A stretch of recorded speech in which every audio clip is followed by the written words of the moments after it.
when you're going to sleep at night, the Prophet ﷺ said, in those moments, an angel comes to you and says, "Ikhtim bi khair, ikhtim bi khair, ikhtim bi khair." End your night well, end your night well, end your night well. And then a devil comes and says, end your night in evil, end your night in evil, end your night in evil. End it with a bad word, end it with a bad sight, end it with a bad exchange, end it with something evil, because our actions are judged by their endings. Okay, right? So this is your last moment of the night, and you're going into death, right? Because at night when you sleep, it's al-maut as-sughra. It is your minor death. You don't know if you're waking up the next morning.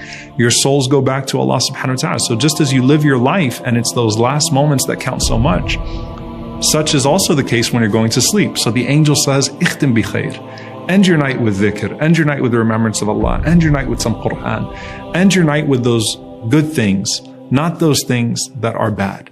And there are so many different things that the Prophet ﷺ mentioned that we should do at night, and they do involve the angels. So one of them, the Prophet ﷺ said that when a person makes wudu, he said, purify your body so that Allah subhanahu wa ta'ala may purify you at night.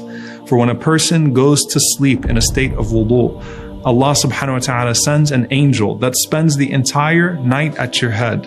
And that angel says, Allahumma ighfir li abdika kama bata tahira. Oh Allah, forgive your servant as he went to sleep in a state of wudu. Oh Allah, forgive your servant as he went to sleep in a state of purification. And he keeps on making dua for your forgiveness throughout the entire night, just because you took those moments to make wudu, you took those moments to wash yourself and purify your body before you went to sleep. The Prophet ﷺ also mentioned Ayatul Kursi.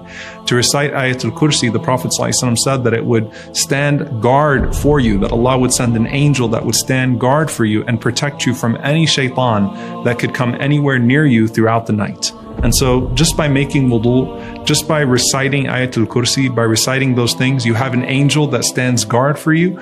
You have an angel that seeks forgiveness for you throughout the night.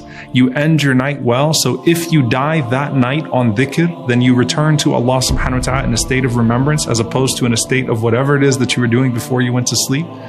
And if you wake up in the morning, you wake up already oriented towards Allah subhanahu wa ta'ala, ready to cling back to those things that you went to sleep with, so that you can continue your direction and your pursuit of